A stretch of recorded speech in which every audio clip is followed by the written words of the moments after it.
Good morning, everyone, and welcome to today's edition of the Daily Stand-Up. Without any further ado, let's get started.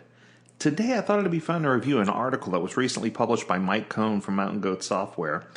This one is regarding transparency. The title of the article is, "Can There Be Too Much Transparency?" And I think that's a great question because, transparency is something that absolutely needs to be there. But I think I see where he's going before I even read the article on this one, because this is a topic that I mentioned in a couple of Scrum classes, a couple of my advanced Scrum classes not too long ago. The truth is, Agile teams definitely value transparency. But sometimes when you share too much, I guess it could go too far. He starts off the article, he says, "Transparency is a good thing. It's often referred to as one of the 3 pillars of Agile, along with inspect and adapt. But can a team be harmed by too much transparency?" His conclusion is yes, and I concur. I do believe that you can have too much transparency. And here's what I mean by that.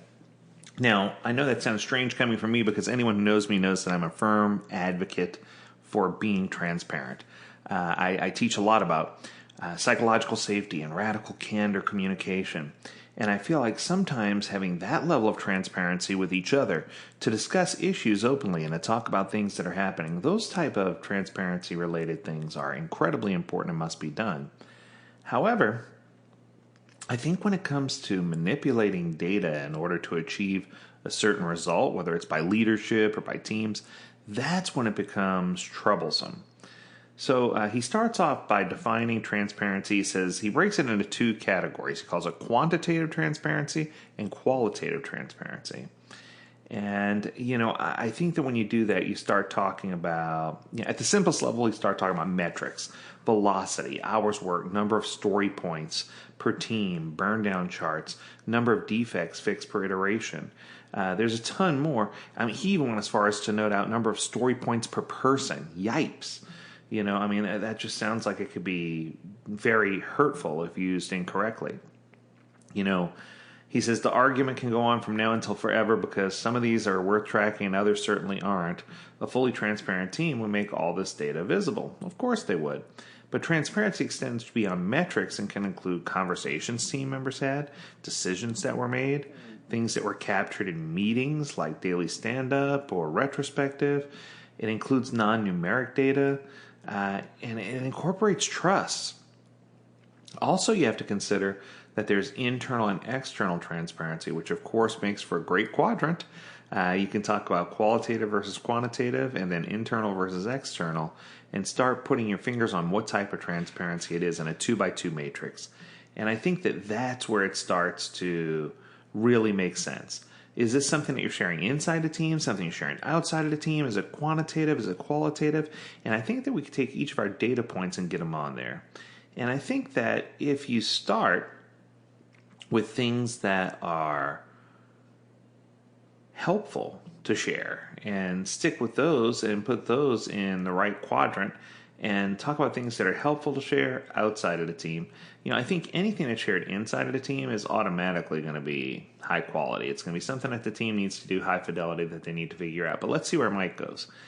He says quantitative data shared inside the team, which is the bottom left. Teams should practice total transparency here. I agree. This is objective data, and generally, if it wasn't shared, someone could figure it out anyway, so it's not a big deal. Sticking with quantitative data, but moving to the bottom right, sharing outside of the team, you have to be slightly more cautious. That also makes sense.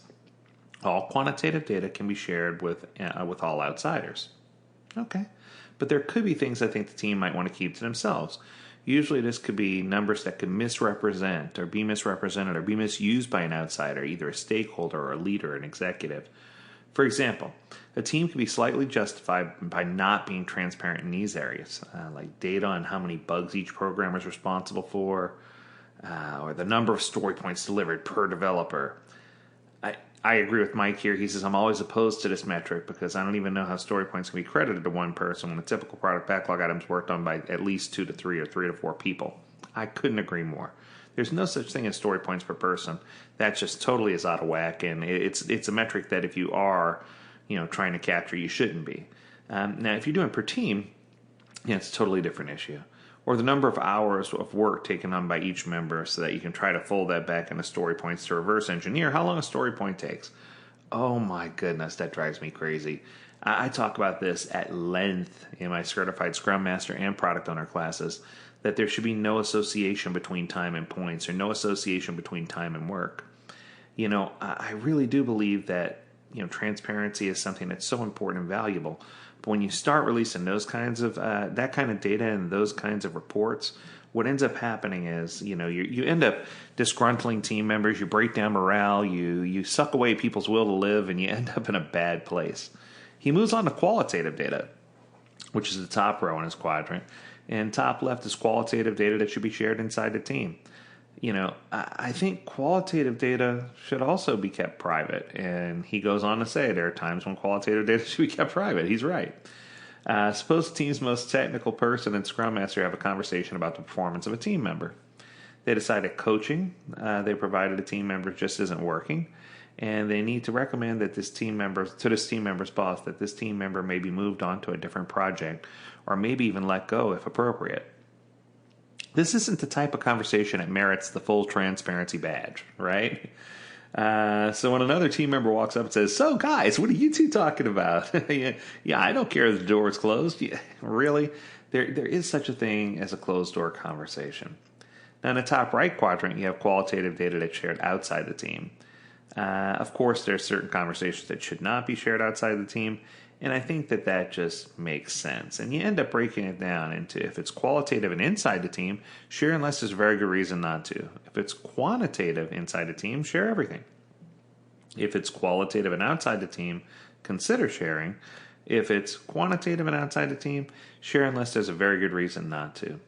In no way are we trying to promote you hiding things or giving you an excuse to hide something. What we're trying to say here is that it's important for teams to feel like they have that environment of psychological safety. I've talked about this so much, and I think it's just so incredibly important to help them feel comfortable and love what they do. So it's not an opportunity for you to say, "Hey, Lee just justified me," or Mike and Lee both just justified me hiding things, because that's certainly not the case. I think what we're trying to do together collectively as an Agile community is to help people understand that there's a time and a place for everything. And this just reinforces that Agile's not a one-size-fits-all red pill, blue pill model.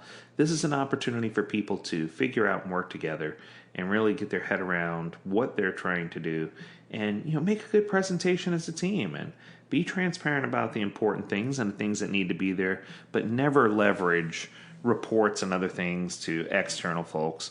I love a quote from Ken Schwaber regarding the daily stand-up, and I think this quote applies to many other meetings and many other topics as well. Here's what he said. He said, "There's no such thing as taking minutes in a meeting that only takes minutes, and since there's no such thing as seconds, people generally shouldn't be writing stuff down." I find that you get yourself in predicaments when people really start writing things down, letter of the law, and they're trying to really drive, and I understand that in their own mind they may be doing this and saying, but this is in the best interest of the team, but you really need to hammer that down and say, if I'm going to be a really good, productive Scrum leader or Agile leader, where do I put the kibosh on some of this? Where do I step on some of this? How do I push this back? And I think that in a healthy Agile team, they have psychological safety, they have radical candor, but they also know where to draw the line. As always, if you have questions or comments about this, we encourage you to write to us at learnmore@agiledad.com, where you can learn more about this or any other Agile topic. And as always, we encourage you to stay healthy, stay well, and stay Agile. Until tomorrow, my friends, do take care.